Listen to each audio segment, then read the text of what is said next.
I love how the Eagles are going to use Darius Slay.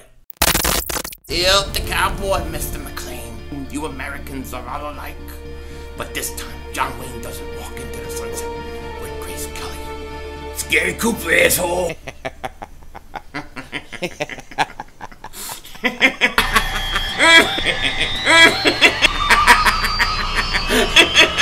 Oh, Diva!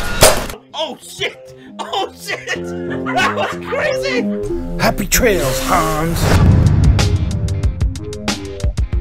Dallas still stinks. You're by the way, King Dingbat here, and I hope everybody's having a great day. I hope you guys are doing well. Let's start this video off with a little bit of Eagles breaking news. Now, it's just minor news, but it's news nonetheless. Eagles placed Brandon Brooks on the active physically unable to perform list as expected. So they put him on the list. It opens up a spot on the roster, and they go ahead and they claim tight end Caleb Wilson from the Washington No-Names. From the Washington No-Names. That guy, Caleb Wilson, whoever the hell he is, must be so happy to get away from the Washington No-Names. At least he's going to a team with an identity. You know what I mean? So the Eagles claim him, which leaves the Eagles roster still with 82. So there's still two guys that could end up going. But the Eagles claim Caleb Wilson. Now, I don't know a lot about the guy, okay? Here's what it says. Wilson is the son of former defensive line coach Chris Wilson, known as Mr. Irrelevant of the 2019 NFL Draft, the 245th and final pick. Wilson led the nation in yards by tight end in his final season at UCLA with 965 yards. In 2018, before being chosen by the Arizona Cardinals. So in 2018, he led the nation in yards by tight end. Cool. He's 6'4", 235 pounds, didn't make the Cardinals active roster out of training camp, landed on the practice squad, signed in December by the No-Names, and then he finished the last three games of the season on their active roster. Then he was claimed today by the Eagles. So the Eagles now have 5 tight ends. They have Ertz, Goddard, Perkins, and Noah Togai, and now Caleb Wilson. So 5 tight ends for the Philadelphia Eagles during training camp. Caleb Wilson, welcome to Philly, and I'm glad that you got away from the Washington No-Names. Now, the other thing I want to talk to you guys about real quick, actually a couple things, but as many of you guys know, today is the day.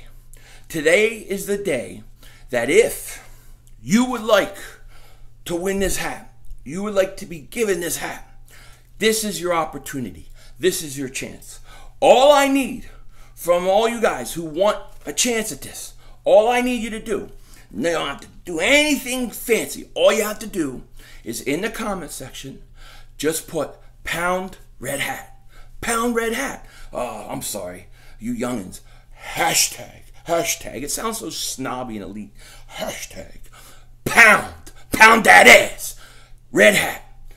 And let me know you want to enter the contest. That's it. Not everybody wants to enter, so if you put hashtag red hat, I will know that you guys are interested. What I will do is I will put your name in a random drawing that will happen at the end of the first quarter of the Sixers game tomorrow. So at the end of the Sixers game, everybody who says pound red hat, hashtag red hat, will be entered. And then at the end of the first quarter of the Sixers game, I will announce who wins. We'll randomly do it during the live stream, and we'll see who wins. So I wish you guys all the best of luck. Hope it goes really well for you guys, and we'll see. The other thing real quick, tomorrow, live stream Sixers.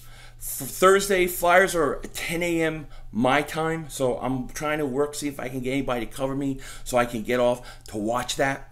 And if I can, we'll definitely do that live stream. And then also Thursday, I will be doing an Eagles live stream as well. So remember, if you want the hat, hashtag pound red hat in the comment section. Now, I got to tell you, one of the things that has frustrated me over the years with Jim Schwartz and the Eagles defense, especially the secondary, is that they love to leave their corners, on the left side and the right side, and they don't move them around, things like that. And I think it's hurt us. I really don't think we've had a really good corner that could go all over the place. This year we go out and we trade for Darius Slay. And oh, by the way, do you think about this? The Seahawks gave a ton up for Jamal Adams. A ton up for Jamal Adams. The Eagles gave what, like a third-round pick for Darius Slay? I think the Eagles did pretty good on that trade. I mean, they got a lot of value for a third-round pick getting Darius Slay. Just thought I would say that. But one of the things about having Darius Slay, and Jim Schwartz has said this, is his big plan for Darius Slay is to let him follow the best wide receiver on the field. So if he lines up on the left side, you put Darius Slay with him. If he's on the right side, you put Darius Slay with him. If he's in the slot, you put Darius Slay with him. I think this is absolutely the right way to handle Darius Slay. I think this is genius. I think this is what you have to do with number one corners. With premier star corners, you have to let them play the best receiver. This is what they get up for. This is what motivates them. This is what gets them going. This is what they want to do. This is how they double moonwalk that ass. They got to be on the number one corner. So I don't care if Amari Cooper is sitting there lined up on the outside, you put Darius Slay on him. If he's in the slot, you put Darius Slay. Let your star corner cover the best receiver at all times. Enough with this crap where he stays on one side. I hate that. I hate when they do that. And I think it doesn't help a star corner. I think star corners, just the way they are, they get up for that. They get up for playing the best receiver. This is a challenge for them. This is how they make their money. This is their bread and butter. So you have to let Darius Slay play wherever the best receiver is. And if the Eagles do this, okay, this will be something that they haven't done in the past. And this is the right way to handle it. So I love when I heard Jim Schwartz come out and say, this is what we're doing with Darius Slay. And that's the way you have to. And if you look at him with Detroit, I mean, I think 11% of his snaps he lined up in the slot, covering the best guy. You got to do it. That's why he's your number one corner.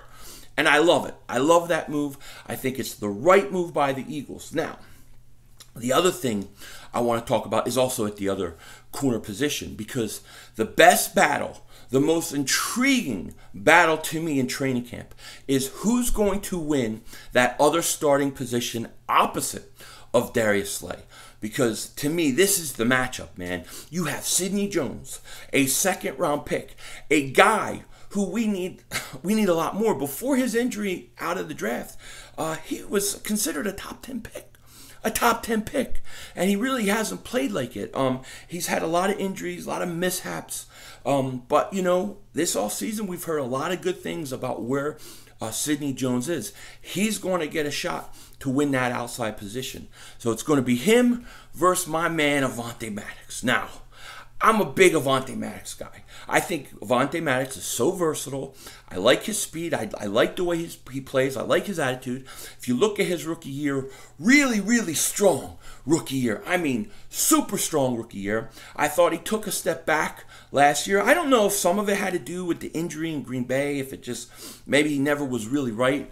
I thought he was a little bit better towards the end of the season. But Avonte Maddox, in my opinion, I think he's going to have a big year. If I had to choose who I think is going to win this battle between Sidney Jones and Avonte Maddox, I think it's Avonte Maddox. I think Avonte Maddox is going to win this battle. He's my favorite to win the battle. I think he's going to have a big year. I think, he had a good rookie year, then the sophomore jinx type year, and then I think he has a really good third year. I'm expecting big things from Avonte Maddox. Sidney Jones, I'm more of a wait and see with Sidney Jones. I like what I'm hearing. I like everything I've heard about Sidney Jones in training camp or in this offseason. But Avonte Maddox, to me, it was a guy that I thought was going to take a big step last year and didn't. I expect him to have that big step this year. I think at the end of the day, Avonte Maddox will be your other outside starting corner.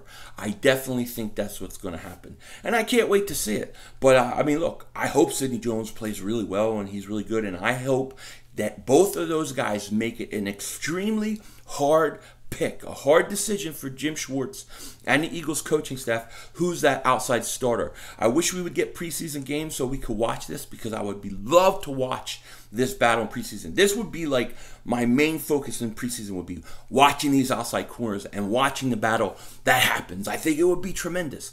But that's out of all the training camp battles, everything going on, all the starting jobs up for grabs, that outside cornerback position has my attention. That is the position that I really want to see how it plays out. I'm very intrigued by it. And if I had to guess, I would say I think Avonte Maddox is going to end up winning that job. But we're going to have to see. We're going to have to see what happens. It's going to be interesting season. I can't wait.